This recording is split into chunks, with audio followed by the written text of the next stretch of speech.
Halo teman-teman, sebelumnya selamat siang. Namo saya Adi Budaya, Namo Budaya. Baik, kembali lagi bersama saya Putri Damayanti yang merupakan mahasiswi dari Sekolah Tinggi Ilmu Agama Buddha Cinara Kita Bandar Lampung yang sedang menempuh pendidikan di semester 2. Pada kesempatan kali ini, di sini saya akan berbagi pengetahuan mengenai sarana puja dalam agama Buddha. Baik, langsung saja ya teman-teman. Yang pertama yaitu pengertian puja. Puja adalah upacara pemujaan atau penghormatan kepada sesuatu atau benda yang dianggap suci maupun keramat. Dalam agama Buddha ditulis puja yang artinya menghormat. Kata puja dapat ditemukan dalam Manggala Sutta, yaitu yang berbunyi Pujaja Pujaniyanang Etang Manggala Mutamang, yang artinya menghormat kepada yang layak dihormati merupakan berkah utama yang patut dihormati, yaitu Buddha, orang yang lebih tua, guru, orang suci, dan orang yang memiliki moral baik.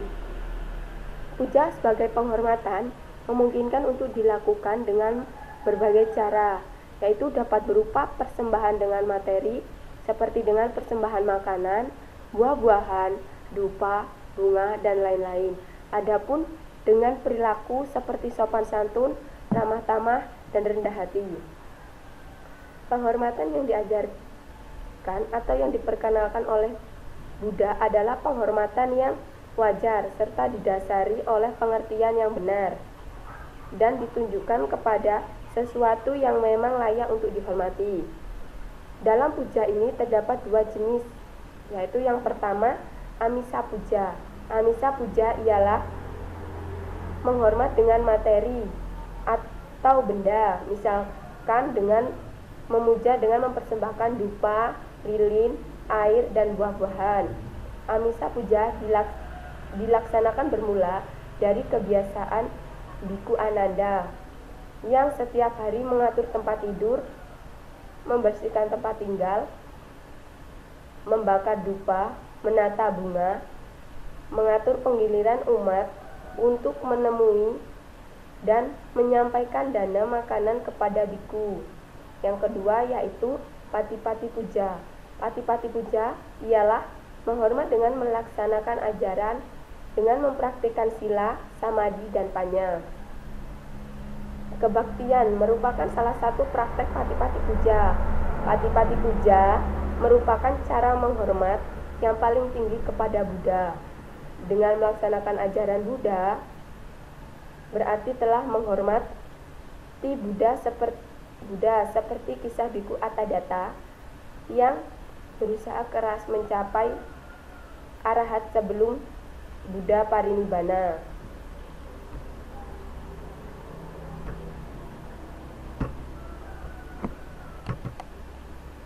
Yang kedua yaitu sarana puja. Tempat untuk melakukan puja pada umumnya adalah sebagai berikut. Yang pertama yaitu arama. Arama adalah tempat kebaktian yang lebih luas dari wihara. Arama memiliki taman luas yang biasanya digunakan untuk latihan meditasi. Fasilitas lainnya hampir sama dengan fasilitas yang terdapat di wihara. Arama ini memiliki ruang sembahyang untuk umum, yaitu dharmasala, oposata, kuti atau tempat tinggal para biku dan bikuni, perpustakaan, dan taman yang luas. Taman ini biasanya digunakan sebagai tempat meditasi para biku di ruangan terbuka. Yang kedua yaitu cetiya. Cetiya adalah tempat puja bakti umat Buddha yang lebih kecil dan sarananya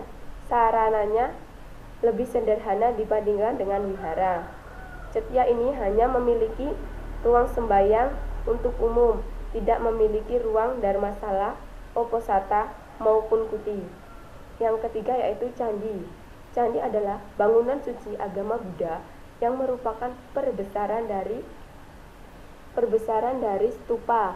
Candi biasanya digunakan untuk kebaktian agama Buddha ketika memperingati hari raya.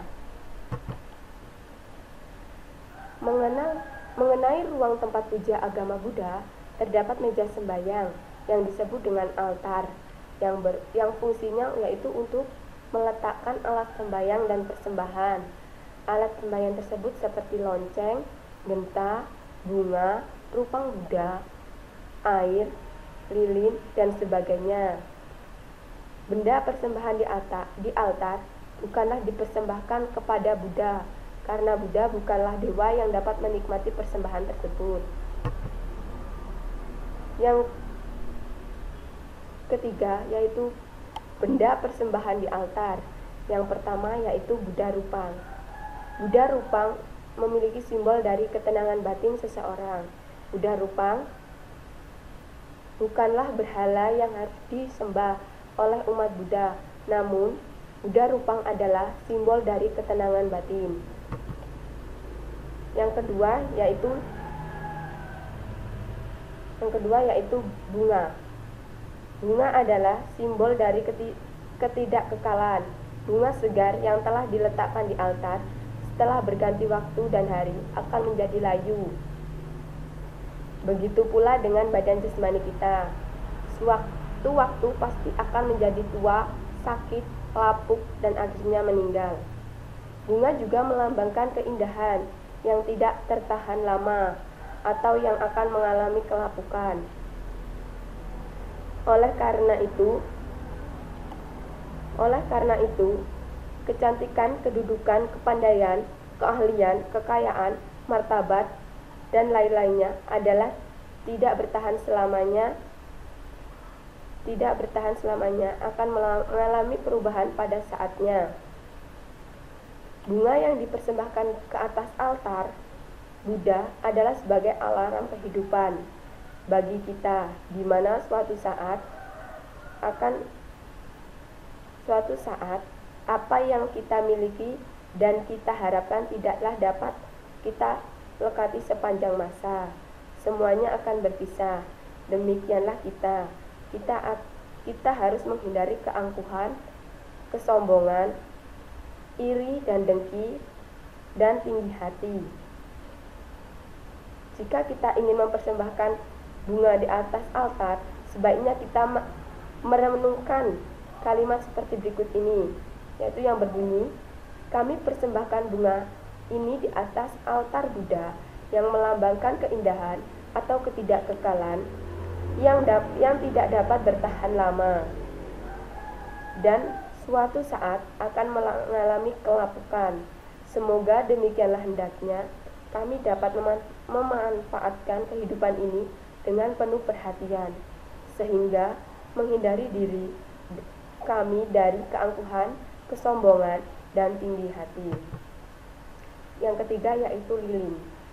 Lilin merupakan simbol dari cahaya atau penerangan batin yang akan melenyapkan kegelapan batin dan mengusir ketidaktahuan atau awija. Lilin yaitu dapat melambangkan penerangan, seperti ilustrasinya yaitu seperti sebuah kamar yang gelap gulita akan menjadi kelihatan terang dan jelas apabila dihidupkan lampu ataupun terdapat lilin yang telah disulut di dalam kamar tersebut. Lilin ini melambangkan dharma, ajaran Bhagawa, dhamma yang menerangi hidup umat manusia dan seharusnya menjadi pedoman dan kompas manusia untuk menjalani kehidupan yang penuh dengan rintangan, tantangan, dan hambatan.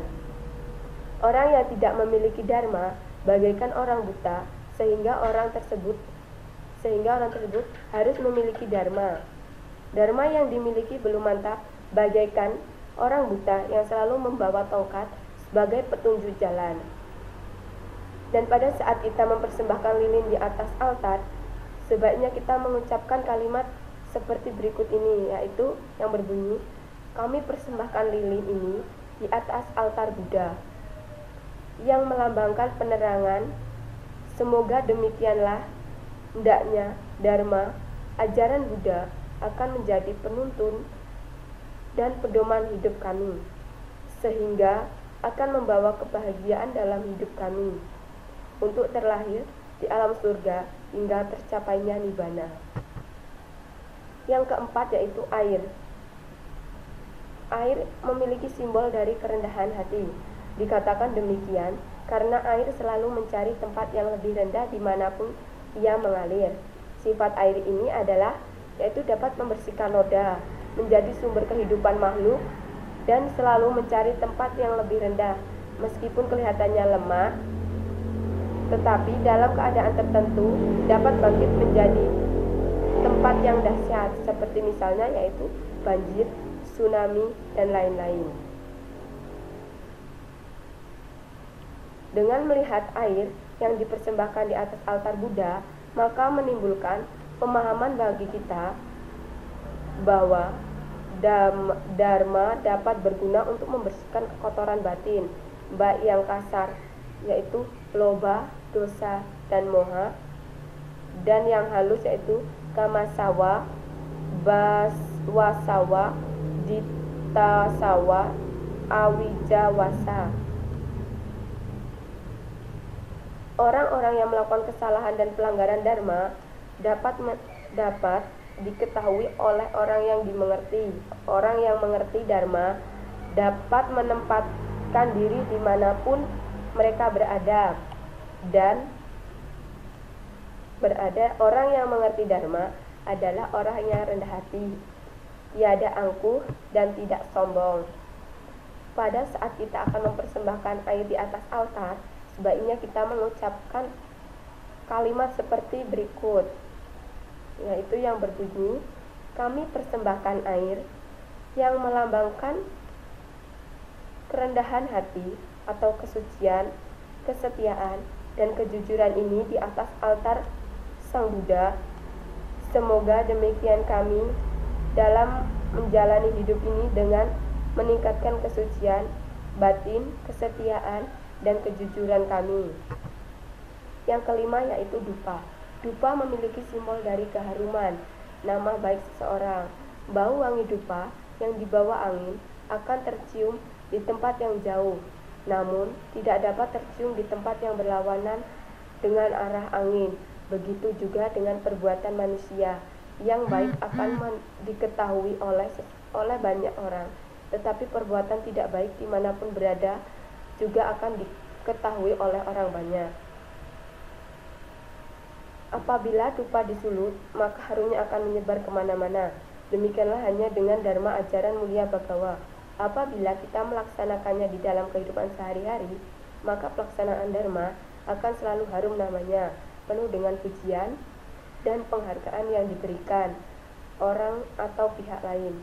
Setiap umat Buddha memohon tuntunan pernaungan dan 5 latihan kemoralan di akhir permohonan.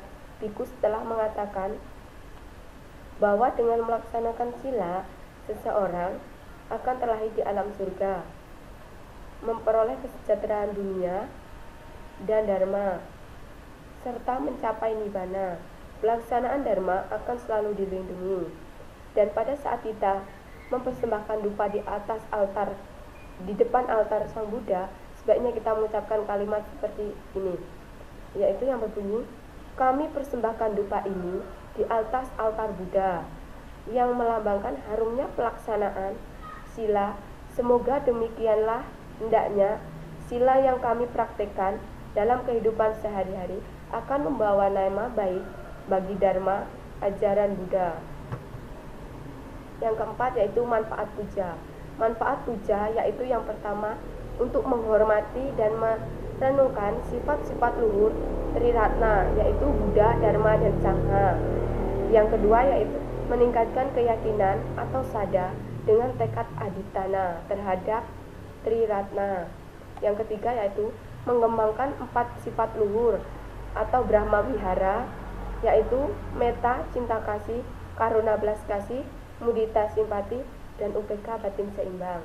Yang keempat yaitu mengulang atau membaca dan merenungkan kembali khotbah-khotbah Buddha. Yang kelima yaitu melakukan anumodana. Melakukan anumodana yaitu membagi perbuatan baik kepada makhluk lain.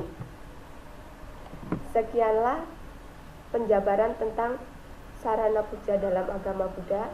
Sekiranya ada ucapan ataupun perkataan yang kurang mengenakan, saya mohon maaf, dan apabila ada kesalahan saya minta maaf dan saya akhiri. Namo Sang Hyang Adi Budaya, Namo Buddhaya.